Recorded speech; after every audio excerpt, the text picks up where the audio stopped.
उत्तराखंड के पौड़ी विधायक से हमारे संवाददाता रोहित विक्रम सिंह ने खास बातचीत की। राजकुमार पौड़ी से उन्होंने खास बातचीत की है ये, और उत्तराखंड के पौड़ी से ये विधायक हैं। आपको बता दें कि राजकुमार पौड़ी ने कहा कि उत्तराखंड की 5 लोकसभा सीटें जो है इस बार फिर से बीजेपी के खाते में आएगी और भारी बहुमत से पूरे देश में बीजेपी एक बार फिर से लोकसभा में अपना परचम लहराएगी। देखिए राजकुमार पौड़ी से ये खास बातचीत। भारतीय जनता पार्टी के पहली बार के विधायक पौड़ी से विधायक हैं राजकुमार पौड़ी जी इस समय हमारे साथ मौजूद हैं। राजकुमार पौड़ी जी, आपका बहुत स्वागत है चैनल पर। जी बहुत बहुत धन्यवाद। राजकुमार पौड़ी जी, क्या प्राथमिकताएं रहेंगी? आप पहली बार के विधायक हैं। आप ऐसी पार्टी में हैं कि जहां पर हर किसी को मौका मिलता है। पार्टी ने आपको मौका दिया, आप चुनाव जीत कर आए। 2024 के लोकसभा चुनाव में आपकी क्या भागीदारी रहेगी?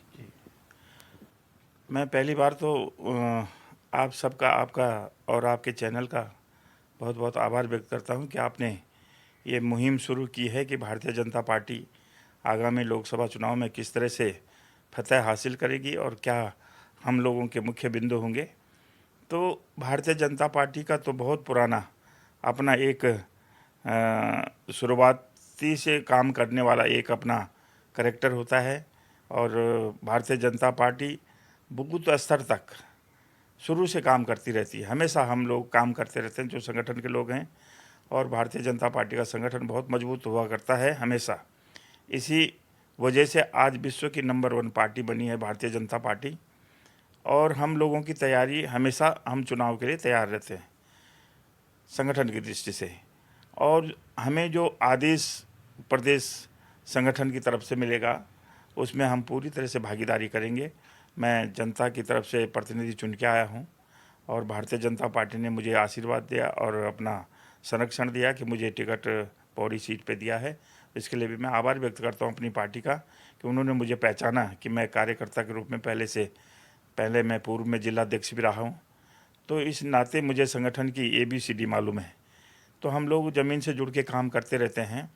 हम हर कार्यकर्ता के पास जाने का काम करते हैं, हर कार्यकर्ता को मिलने का काम करते हैं, और बूथ स्तर पर जो हम लोगों की जो टीमें हैं बहुत मजबूत होती हैं। हम आज तक जो है पन्ना प्रमुखों की भी बात करते हैं कि एक बूथ में जो है कितने वोटर हैं, उनको हम हर पन्ने के हिसाब से जितने अगर एक बूथ में हमारे 10 पन्ने की सूची है वोटर की, तो उसको हम 10 भागों में बांट करके 10 लोगों को जिम्मेदारी देते हैं। तो उस जिम्मेदारी पे हमारा प्रत्येक कार्यकर्ता जिसको हम जिम्मेदारी देते हैं वो खरा उतरता है, और इसका नतीजा होता है कि भारतीय जनता पार्टी विजय हासिल करती है। लखपति दीदी जैसी योजनाएं जो है प्रदेश में चल रही हैं। महिलाओं को 10% क्षैतिज आरक्षण भी सरकारी नौकरी में जो है राज्य सरकार ने दिया है। आपको लगता है भारत सरकार की भी योजना हो चाहे राज्य सरकार की योजना हो, उज्ज्वला की योजना की हम बात करें, वृद्धावस्था पेंशन की बात करें, विधवा पेंशन की बात करें, प्रधानमंत्री आवास योजना की बात करें, लगता है कि ये राज्य सरकार और केंद्र सरकार के जो फैसले हैं वो वोटों में तब्दील होकर बीजेपी की झोली में आएंगे? जी, बहुत बहुत आपका आभार व्यक्त करता हूँ कि आपने बहुत अच्छी चीज़ पूछी है। और वास्तव में आदरणीय मोदी जी की जो सोच है उसको धरातल पर उतारने का काम हमारे आदरणीय पुष्कर सिंह धामी जी कर रहे हैं। उनका भी मैं साधुवाद करता हूँ, और वास्तव में हम उनके मार्गदर्शन में, हम जैसे नए जो विधायक हैं हम तो उन्हीं के मार्गदर्शन पे काम कर रहे हैं। और वास्तव में ये बहुत बड़ी हम लोगों के लिए एक अपॉर्चुनिटी है कि जिसको हम भुना सकते हैं वोटर के पास जाकर, और वोटरों को अपने पक्ष में लाने का इससे बड़ा कोई हमारे पास कोई माध्यम नहीं है कि आदरणीय मोदी जी ने, चाहे वो किसी भी वर्ग की, किसी क्षेत्रवाद की, किसी अन्य चीज़ों से ऊपर उठकर, क्षेत्रवाद, जातिवाद, सबसे ऊपर उठकर उन्होंने जो योजनाएं बनाई हैं समाज के उत्थान के लिए, आम आदमी के विकास के लिए, उसमें उज्ज्वला गैस है, उसमें जनधन खाते से लेकर और आज हमारा चंद्रयान 3 तक की भी बात करते हैं। तो ये सारी चीज़ें जो है आम जनमानस के विकास के लिए है। उन्होंने बिना किसी भेदभाव के ये सारी योजनाएं दी हैं समाज में, और हर वर्ग के लिए दिए हैं। तो इसमें जो है हम लोगों को तो बहुत आसान हो जाएगा वोट मांगना, क्योंकि लाभार्थी इतने लाभार्थी हैं कि अगर हम सभी लाभार्थियों के पास जा सके और उनसे आग्रह करेंगे तो निश्चित रूप से भारतीय जनता पार्टी की झोली में ये सारी वोट आने वाली है। विधायक जी, भेदभाव वाली बात की, हम विपक्ष के विधायकों की अगर बात करें तो वो भी मुख्यमंत्री पुष्कर सिंह धामी की तारीफ करते हैं, चाहे विधायक मनोज रावत हो, हरीश धामी हो। अभी प्रधानमंत्री पहुंचे जागेश्वर धाम तो खटी जो वहाँ के विधायक हैं हरीश धामी जी धारचूला से, उन्होंने प्रधानमंत्री मोदी और मुख्यमंत्री की तारीफ की। आपको लगता है कि सरकार पक्षपात नहीं कर रही किसी के साथ, चाहे पक्ष का विधायक हो चाहे विपक्ष का? जी, बिल्कुल भी किसी तरह का पक्षपात नहीं है। जो विकास की योजनाएं हैं, सबका साथ, सबका विकास, सबका विश्वास, ये फॉर्मूला जो है आदरणीय मोदी जी ने जो दिया है, वास्तव में इसके माध्यम से तो कोई पक्षपात तो दिखता ही नहीं है। सब वसुधैव कुटुंबकम की भावना से काम कर रहे हैं और निश्चित रूप से विपक्ष को भी मानना पड़ेगा और मानना ही चाहिए, और इसीलिए वो तारीफ कर रहे हैं, क्योंकि आदरणीय मोदी जी की सोच ऐसी है, हमारे पुष्कर सिंह धामी जी का कार्य करने की जो शैली है वो इस तरह की है कि कोई भेदभाव दिखता नहीं है, तो मजबूरन उनको तो कहना ही पड़ेगा। क्या लगता है विधायक जी कि इस बार तमाम जो महत्वपूर्ण बैठकें हुई आपकी, आपका महाजनसंपर्क अभियान चला, कैसा एक्सपीरियंस रहा? क्योंकि आप पौड़ी क्षेत्र से आते हैं, ऐसा क्षेत्र है जो कि आपकी विधानसभा बहुत मजबूत मानी जाती है और दूरस्थ क्षेत्र है, पौड़ी दुर्गम क्षेत्र भी है। कैसा अभियान रहा ये? जी, ये बहुत सुंदर जो पार्टी ने हम लोगों को अभियान दिया, घर घर पहुंचने का और हर व्यक्ति से पहुंचने का जो कार्यक्रम दिया, महाजन संपर्क अभियान के माध्यम से सभी कार्यकर्ता संगठन की दृष्टि से भी, और हम जितने जनप्रतिनिधि जो जीत के आए हैं या जहां जीत के नहीं भी आए वो प्रत्याशी भी, घर घर जाने का काम किया सब लोगों ने। और जब महाजन संपर्क अभियान का मतलब ही यही था कि हर व्यक्ति से जुड़ना है, चाहे वो हमारी पार्टी का नहीं भी है, उसके पास भी जाने का ये अभियान था, उससे संपर्क करने का अभियान था, ताकि जो नए लोग भी हैं जो पार्टी में आना चाहते हैं वो किस तरह हमारे पास आए, उनको पार्टी में जोड़ने की बात थी। और इसमें बहुत अच्छा रिजल्ट मिला। जिन लोगों को हिचकिचाहट थी कि हम बीजेपी में किस माध्यम से जाएंगे, तो जब हम महाजन संपर्क अभियान के तहत लोगों के पास गए तो लोग निश्चित रूप से खुल के पार्टी में शामिल होने का प्रयास किया लोगों ने, और हुए हैं, बहुत जगह शामिल हुए, बहुत सारे लोग शामिल हुए हैं। और नए वोटर जोड़ने का जो अभियान था ये भी बहुत सफलतम रहा कि जगह जगह जो हमारे इंटर करने के बाद जो डिग्री कॉलेज के स्तर पर जाते हैं बच्चे, उनको भी कई जगह बूथ स्तर पर कहीं इंस्टॉल लगाकर इन लोगों को समझाया गया, भारतीय जनता पार्टी की रीति नीति से उनको रूबरू कराया गया, तब जाके वो लोग जो है पार्टी के अंदर नए वोटर बने हैं। और बहुत अच्छा रिस्पॉन्स इनका मिलेगा, क्योंकि जो पहली बार बीजेपी में वोटर बनेगा वो आजीवन बीजेपी का ही वोटर रहेगा। अच्छा विधायक जी, बहुत महत्वपूर्ण प्रश्न है सीएम साहब से जुड़ा हुआ। मुख्यमंत्री पुष्कर सिंह धामी सबसे कम उम्र के अब तक के मुख्यमंत्री रहे हैं और एक मिथ उन्होंने तोड़ा है और दोबारा बीजेपी की सरकार आई है प्रचंड बहुमत की, और उनके शासनकाल में हमने देखा है कि हर विधानसभा क्षेत्र में कभी कभी वो भ्रमण के लिए जाते हैं और प्रातःकाल सुबह उठ के ग्रामीणों से मुलाकात करते हैं, कभी हल चलाते हुए दिखाई देते हैं, बच्चों से बातचीत करते हैं। तो ये कार्यशैली आपको लगता है कि लोगों को पसंद आती है सीएम की वर्किंग स्टाइल?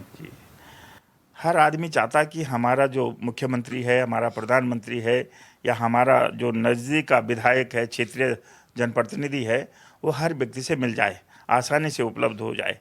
तो आदरणीय हमारे जो मुख्यमंत्री हैं आदरणीय पुष्कर सिंह धामी जी, उनका ये जो कल्चर है, अपना नेचर है उनका, कि वो सवेरे जब वॉक पे जाते हैं तो किसी चाय वाले को मिल जाते हैं, किसी रास्ते में चलते हुए बूढ़े व्यक्ति से बातचीत कर लेते हैं, गांव की महिलाओं से बातचीत कर लेते हैं। तो ये ट्रेड जो उन्होंने जो अपनाया है, जो उन्होंने अपना एक तरीका बनाया है, ये बहुत लोगों को पसंद आता है। और वास्तव में जनप्रतिनिधि का ये अपना ट्रेंड है, वास्तव में ऐसा ही होना चाहिए कि आम आदमी से मिलना जुलना होता रहे, और ताकि आम आदमी की जो परेशानी है उसको भी उनको रूबरू हो जाएंगे, उससे उनको पता लग जाएगा कि वास्तव में समाज में कैसे लोगों की दिक्कतें हैं। तो ये बहुत अच्छा तरीका है, लोगों को बहुत पसंद आता है, और मैं स्वयं इस चीज़ को मानता हूँ कि हमें जो है लोगों से स्वयं जितना हम उनसे संबंध बना सकें बनाने चाहिए। विधायक जी, 2024 के लोकसभा चुनाव को लेकर राज्य सरकार ने एक बहुत महत्वपूर्ण निर्णय लिया है। जिस तरह से केंद्र में मोदी जी प्रत्येक मंत्रालय के जो लोकार्पण शिलान्यास खुद ही करते हैं, वो उसी तर्ज पर अब एक मुख्यमंत्री के सचिव आर मीनाक्षी सुंदरम ने आदेश जारी किया है कि जितने भी शिलान्यास और लोकार्पण होंगे विधायक गणों के, सांसदों के, मंत्री गणों के, वो अब मुख्यमंत्री करेंगे। मानते हैं कि सीएम अगर किसी योजना का शिलान्यास और लोकार्पण करेंगे तो वो रकम भी अच्छी खासी होगी और विकास कार्य होगा, ये सुनिश्चित होगा ये चीज़ें।